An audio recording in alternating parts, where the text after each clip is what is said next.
नमस्कार दोस्तों, स्वागत है आप सबका एक बार फिर से हमारे चैनल अवनी ज्ञान गंगा में। और इस बार हम लोग फिर से उपस्थित हैं एक नए प्रकरण के साथ। और आज हम लोग जानेंगे इतिहास में, भारतीय इतिहास में जैन धर्म के बारे में। जैन धर्म जो कि वैदिक सभ्यता के जस्ट बाद का धर्म है और इसके संस्थापक माने गए, इसके प्रथम तीर्थंकर माने गए ऋषभदेव जी, जो जैन धर्म के एक तरह से कह सकते हैं संस्थापक थे। और इस धर्म के, जैन धर्म के जो 23वें तीर्थंकर थे पार्श्वनाथ काशी के राजा इक्ष्वाक वंशी राजा अश्वसेन के पुत्र थे।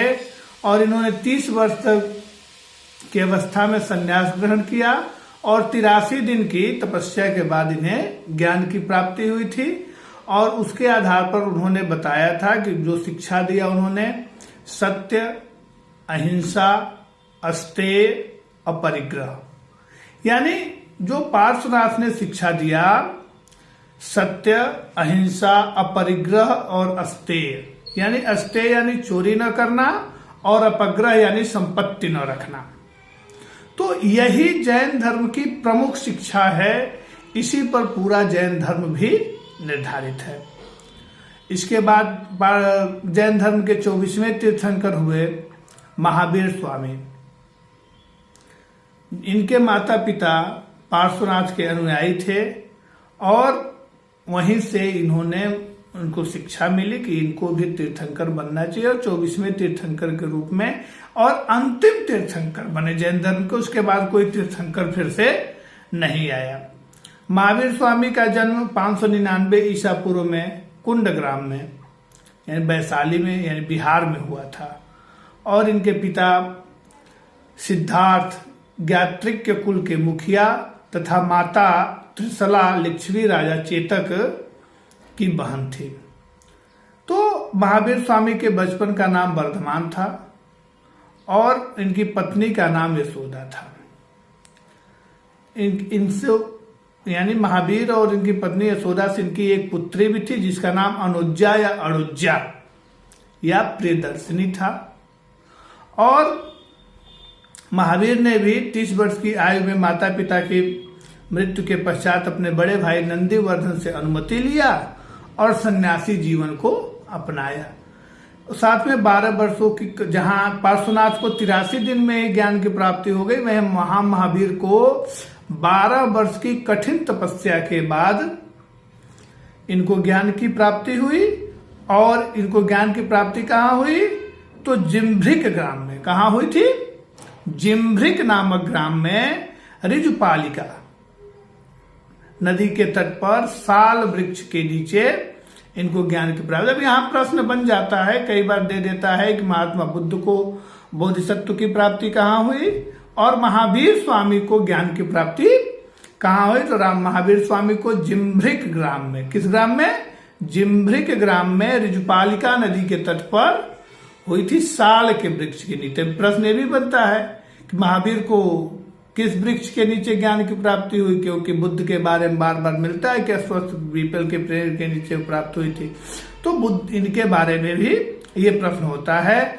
और ज्ञान प्राप्त होने के बाद महावीर जिन, अरहत और निर्ग्रंथ कहलाए। जिन यानी विजेता, जिन यानी विजेता, अरहत यानी पूज्य और निर्ग्रंथ यानी बंधन मुक्त। महावीर क्या कहलाए?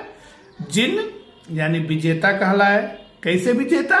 जिन्होंने अपने इंद्रियों को जीत लिया हो, ऐसे विजेता। और अरहत यानी पूजनीय।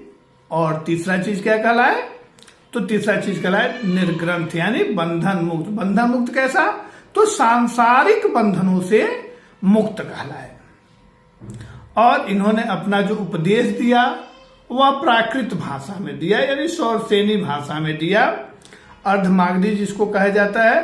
तो अब यहाँ पर ये भी देखेंगे कि जहाँ वैदिक काल पूर्णतः संस्कृत पर आधारित था, बौद्ध काल आया तो जन सामान्य की जो भाषा थी वह कौन सी भाषा थी? तो पाली थी। और उसके बाद जब महावीर स्वामी का जो उपदेश आया वह किस में आया? तो प्राकृत भाषा में। तो धीरे धीरे भाषा जो विकृत हो गई है, प्राकृत के बाद अपभ्रंश बनी, अपभ्रंश के बाद वही हिंदी का रूप लेकर के आई।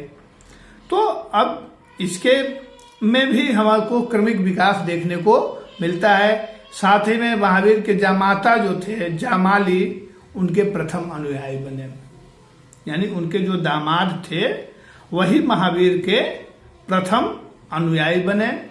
और इन्होंने भी जो जैन धर्म की शिक्षा है, जो 4 प्रमुख शिक्षाएं उन्होंने दिया है, क्या क्या? सत्य, हमेशा सत्य के रास्ते पर चलें, अहिंसा, अहिंसा का मार्ग अपनाएं, और अस्तेय यानी चोरी न करना, और चौथा क्या उन्होंने बताया कि अपरिग्रह, अपरिग्रह यानी धन संपत्ति को न रखना, धन संपत्तियों का त्याग।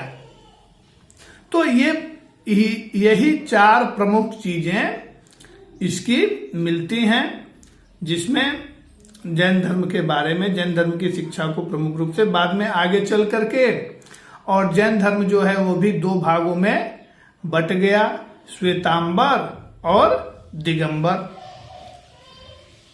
जब वहां से महावीर के बाद अब तीर्थंकर तो हुए नहीं, तो जैन भिक्षुणी हुए। तो प्रथम जैन भिक्षुणी जो थी वह चंपा नरेश दधिवाहन की पुत्री चंदना थी। कौन थी? तो दधिवाहन की पुत्री चंदना थी। और महावीर की मृत्यु के समय उनके जो 11 प्रमुख शिष्य थे, इनमें से जो गणधर कहलाए, तो महावीर की मृत्यु के समय आते आते था इनमें से 10 लोगों की, जो उनके प्रमुख गणधर थे, जो 11 प्रमुख शिष्य थे, उसमें से 10 लोगों की मृत्यु इनके जीवन काल में ही हो गई थी। महावीर की मृत्यु के समय सिर्फ और सिर्फ एक ही उनके शिष्य कौन थे? सुधर्मण। कौन थे? सुधर्मण थे, वही जीवित थे। और उसके बाद 72 वर्ष की आयु में महावीर स्वामी का जो निर्वाण हुआ, जो मृत्यु हुई, वह 527 ईसा पूर्व में बिहार राज्य के पावापुर, यानी इनका जन्म भी बिहार में हुआ। कहाँ हुआ? वैशाली में। और मृत्यु भी हुई बिहार में। कहाँ हुई? तो पावापुरी में हुआ।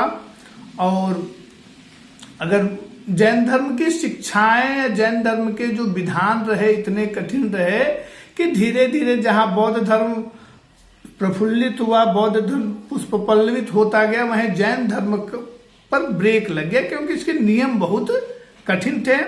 चंद्रगुप्त मौर्य के शासनकाल के अंतिम वर्षों में मगध में 12 वर्षों का भीषण अकाल का पड़ने के कारण भद्रबाहु अपने शिष्यों सहित कर्नाटक चले गए, और वहीं से धीरे धीरे बिहार से अन्य देशों की तरफ भी, अन्य क्षेत्रों की तरफ भी बौद्ध जैन धर्म का विस्तार हुआ।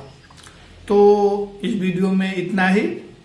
आज हम लोग जाने जैन धर्म के बारे में, और उम्मीद है आपको वीडियो अच्छी लगी होगी। वीडियो अच्छी लगे तो लाइक करें, कमेंट करें, शेयर करें, और अब तक अगर आपने हमारे चैनल को सब्सक्राइब नहीं किया है तो सब्सक्राइब जरूर करें। धन्यवाद।